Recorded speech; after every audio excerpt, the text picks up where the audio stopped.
Hey everybody, George here again with another episode of the In Good Spirits podcast with my friend here, Chris. Hey George, how you doing tonight? I'm alive. How about yourself? Yeah, I'm about the same. I'm coming to you live from scenic Milwaukee, Wisconsin, in my fantastic hotel room. But I'm here, and I've got a microphone. Ooh, microphone. And I brought my camera with me, so no reason not to record. I And here we mean, are to talk about a piece of home. We're here to talk about Empire Rye, which I'm very excited about. yes, a nice taste of home from your hotel room because there's not much else to do in Milwaukee in the middle of a pandemic. Well, I was going to say, Milwaukee's actually a really cool town, but yeah, I don't want to go out and explore Milwaukee as much, other than the delightful falafel sandwich I had for dinner tonight. I mean, that's something worth venturing out for, though. So, Oh, yeah, it was awesome. But we're here to talk about rye. And George, can you tell us a little bit about Empire Rye and why it's significant to those of us in New York State and otherwise? so Empire Rye is a relatively younger category of whiskey. By younger, I don't mean the whiskey itself. I mean the category. It is a rye whiskey, as you could probably infer from that, and the Empire portion refers to it coming from the Empire State, or our home state here in New York.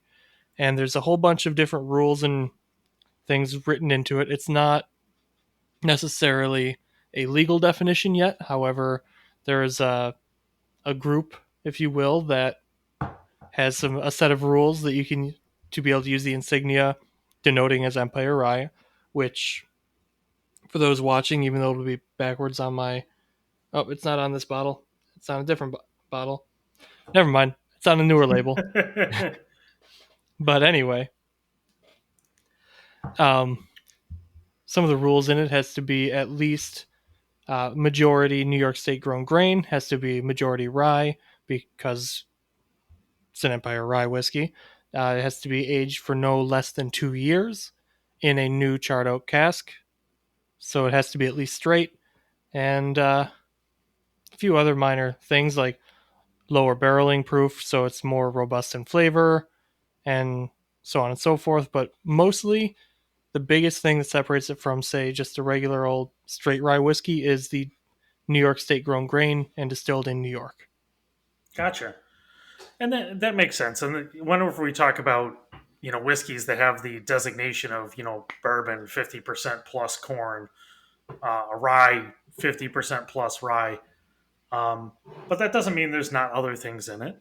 And I assume that generally people who are going for this designation are trying to use as much New York State product as possible. Absolutely, because you have to be a part of the say New York State Farm Distillery. So just by default, they need to use majority rye or not rye, New York State grown ingredients. But the other bottle we're going to do today has the logo. It's not gonna hang on. You are terrible at these bottle things. Every time you try it, it's out of focus. Every single time, and you know what? That's what I get. That makes me very happy. I like that you keep on trying, though. I appreciate your I dedication. it's because I forget that it never works.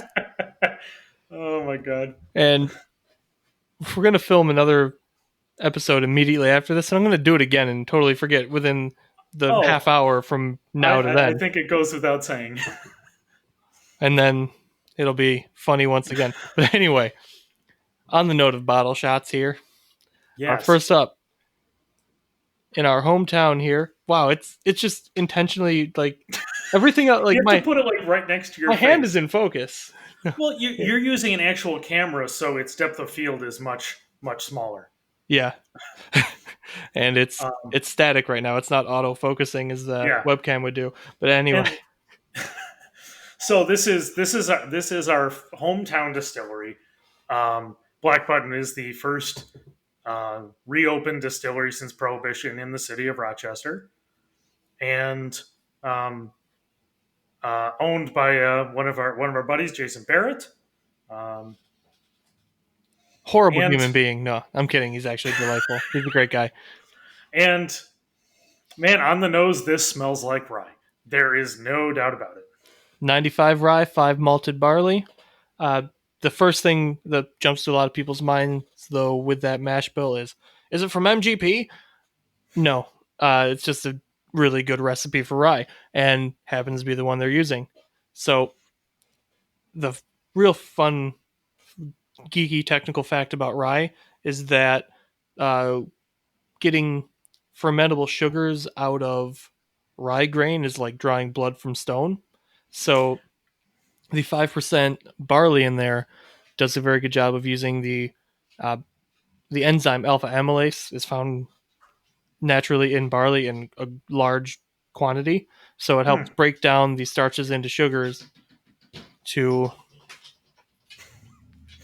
Are you getting a guess, George? I have a very large, very uh, left out dog that just Persistent. Kool-Aid I man do. through the door.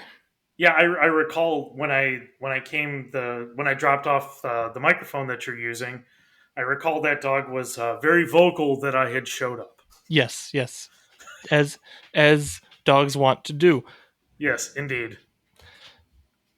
Ah, But anyway, what were we talking about? Alpha amylase. so It's a enzyme breaks down starches as sugars. Sugars get broken down through fermentation into alcohol and carbon dioxide, and we have tasty, tasty happiness. no, that makes sense because you're right. I mean, rye is much lower in sugar and easy to break down carbohydrates compared to corn, which is super digestible when it comes to sugars. Yeah, sugar, sugar, and more sugar with a little bit of yellow.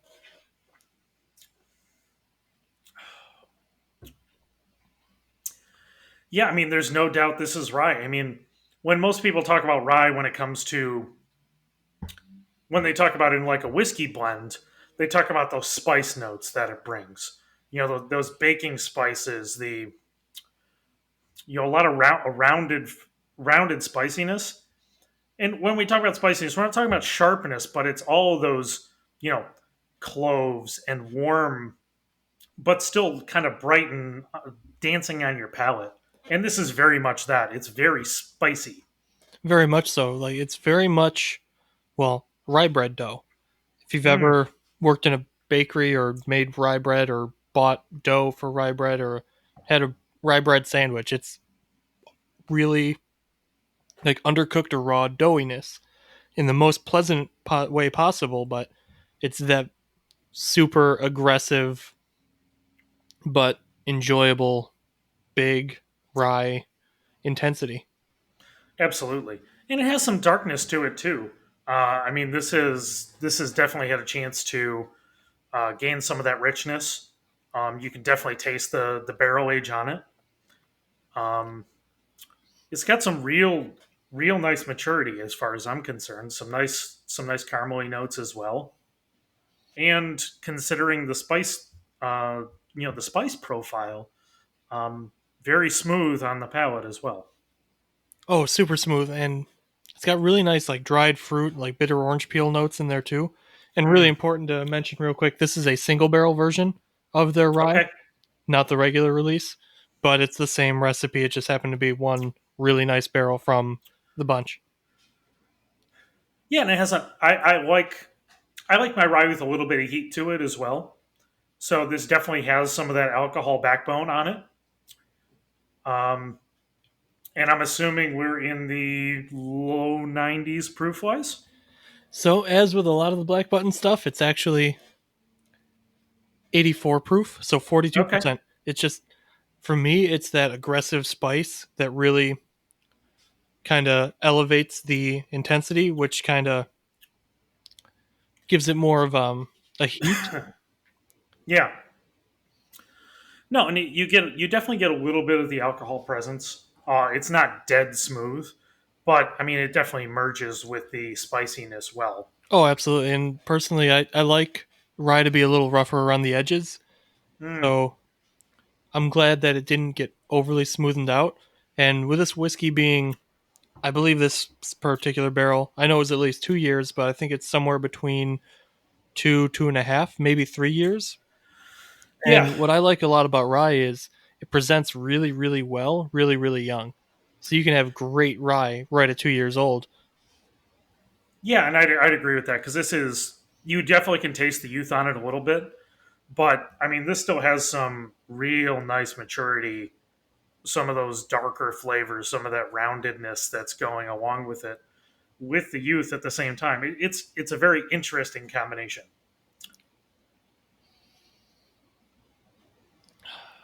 Mm. Yeah, very nice. What do you say we move on to the next in Ooh, the line here? sounds good. I'm gonna switch. I only brought one glass, so I'm gonna pour it into my other glass. That's actually exactly what I just did because I don't feel like doing dishes and, well, my other Glencairns are dirty. I could only bring so many glasses with me, but I made sure to bring a Glencairn for our recording tonight. So second one, we're moving into the Finger Lakes. Yes, indeed. So obviously also New York because we're talking about Empire Rye, and obviously Finger Lakes for those who do know, right smack dab in the middle of New York State. And what's cool about comparing these two whiskeys is they're fairly different, but also Black Button's been around, I think, what, 5 or 6 years now, Yeah, and thereabouts. Finger Lakes Distilling, which is the one we're doing. Wow, that just doesn't focus. It's as if the bottle is being censored every time. Put it right next to your head. Actually, to be completely honest, the posters are more in focus than your faces. Hang on. I gotta lean back when I laugh. This is a very sensitive microphone. Look at that. There we go. Now you can see me and the bottle. Oh, Much better. it only took every single time we've done this. But Mm. but Yeah. anyway, So. Finger Lakes Distilling celebrated its 10th anniversary last year. So Mhm. just really interesting to see two different styles of the same whiskey from two craft distilleries that have varying degrees of time in the game, so to speak. Yeah, and also two places that have matured a lot over the course of their from them opening till now. Oh, absolutely. You can Um, definitely, uh, if you've had products from both of them over the years, like I'm not going to say anybody had anything bad, but things got better incrementally over the years, and they've both really very much hit their strides at different Absolutely. points. And No, but and I think when we say that this isn't it's not a negative because everybody starts somewhere. And no matter where you're starting, there's room to improve. And it's something when you taste things over time, you want to see improvement. You want to see that they're making the effort to get better and not just more, but better. And that's you can say that definitely in both of these places.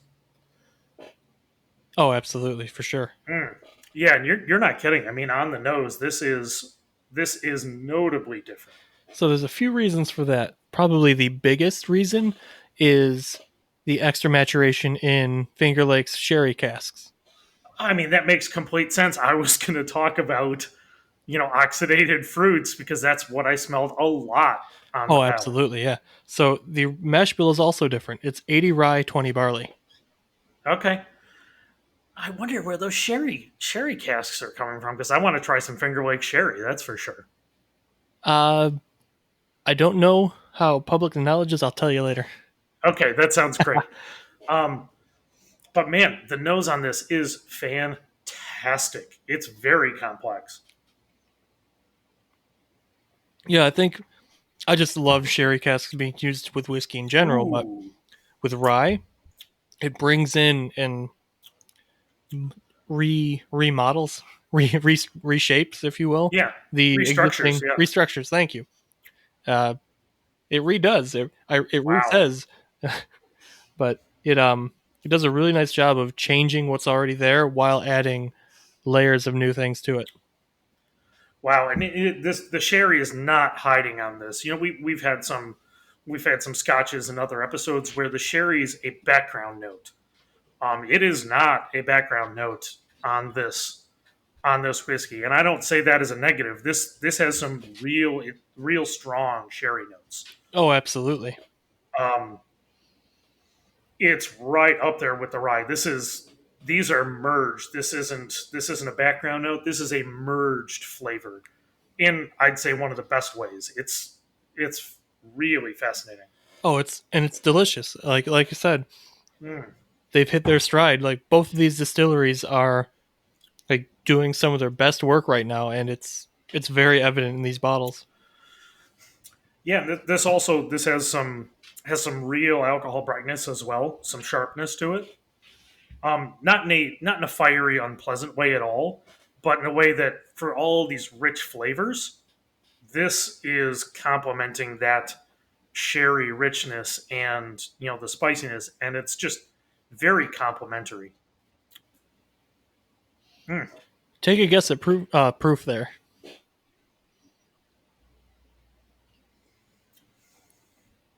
Well, I'm going to go a little bit higher than my last choice. I'm going to say it's 95. Just double checking. It's 91 proof. Okay.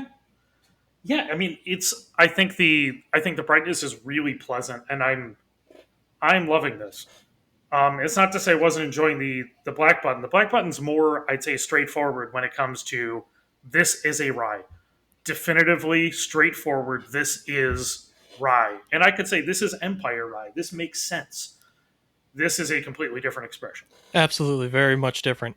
And what's cool is you can in this. Mm, We both went a little light on the tasting notes here because we're kind of focusing on the sherry, but you get a lot of that the rye bread dough. You get the cinnamon, like an allspice and nutmeg, kind of like think like really baking spice, like anything you put in a pie kind of mm, spice, as well as the doughiness, as well as caramel and vanilla. But there's so much like dried and oxidative fruit notes in this. It's monstrously sherry, and it's sweet while still not being overly sweet. Like the dryness of the rye coupled with the sweetness of the sherry balances out to like this weird, like off dry, medium sweetish expression. Whereas the black button was very much like this is dry rye, and the fruit yeah, notes in there were dry fruits, and it's like very moist, almost moisture sucking, but very pleasantly so. Two very opposite styles, and that's another reason why I like having both of these in this discussion because complete opposite expressions of the same thing, and it's so cool the range you can find even in a really restrictive category like Empire Rye. yeah, absolutely. And I think a great note for this would be something like a mincemeat pie. With the dried fruits soaked in alcohol. This is just screaming. It's screaming, and you're right. Those spices merge in the background, especially on the late palate. The first flood of sherry goes into the spiciness, and it's a um, very evolving product. I'm really glad we went through both of these because this is the kind of inventiveness you can get with restriction. That's the We can say thing. that about a lot of things. Oh yeah, I was actually about to say that exact thing. Sometimes restrictions bring out creativity in ways you would never ever imagine it to. Like I actually read an article the other day about censorship on cartoons for Batman, how it made better episodes because of what they couldn't show and how they could get around it. And again, like with the restrictions on the rye, you get around those by doing something like a sherry cask or something fun like that. Yeah, and side note, Batman the Animated Series, one of the best TV shows ever. Absolutely, yes. So good. Best Batman, best Joker, and so many amazing stories. Oh, I can't get enough of it. the stories were great. I mean, like perfect illustration of different things from real life society. Like Poison Ivy's the perfect eco terrorist. You know, it's like, oh, she's terrible, but I agree with her where she's coming from here. You know, you know. Yeah, it's not overwrought. Even the more ridiculous villains were treated with seriousness. Well, and I think we're treating this with seriousness as well because we love we love analyzing. We love talking about these things. These are the kind of things, no matter what. I mean, George's got a Revenge of the Jedi poster behind him. We can talk about anything seriously, and that's my favorite thing to do. Unfortunately, by the way, for those keeping score at home, not an original Revenge of the Jedi poster. It is a reprint. No, don't ask. It's not. It's not original. It's not original. I'm sorry. There's no point in asking to buy it. It's not original. It's a print off of Amazon because I am too poor to get an original. I love And that, by the way. it would be in a very different frame if it Oh, were an original. absolutely, yeah. But hey, George, do you think Jedi would really get revenge? Oh shit, we got to change the name of this damn movie. Return. Jedi would return. That's what they would Yes. Oh my god. do. Anyway, since we've gone completely off the rails, we may as Yes. well. There's no coming back now because we're just going to want to talk about Batman and Star Wars and anything else at this point. Yeah, of Because course. the thing about good whiskey is it's even better over good conversation. And let's just leave it at that. Cheers, Yeah, it sounds everybody. perfect. Yeah, so thanks everybody for tuning in. If you're listening to us on the podcast and you haven't subscribed yet, please subscribe on your favorite podcast app. And if you're watching us on YouTube, make sure you slam that subscribe button, hit the thumbs up. Yeah, I know, right? It hurts. It I hurts. know it's I've it's the been worst. I've been watching more and more YouTube videos again lately, and just with the changes to YouTube and like it hurts, man. Like it's just I feel old Oh yeah, and I, disconnected from whatever the new reality is. I watch so much YouTube. It's where I watch most of my content now. But if you're enjoying what we're talking about or enjoying watching us, subscribe, leave us a comment, let us know what you want us to try next if you're listening. And George, where else can they find you? They can find me at Whiskey Jedi with the E because this is America. I'm going to make that joke every time. Haha. As disingenuous as it's starting to become, I'm going to make that joke every time. I appreciate your dedication. Just like trying to get the bottles to focus. It never quite hits, but you know what? I'm going to try every damn time. Absolutely. You can find the show at IGS Podcast on Instagram and Facebook, and Chris can be found At Stromy, Twitter and Instagram, Food About Town podcast, and Food About Town on Facebook. And George, cheers. Cheers.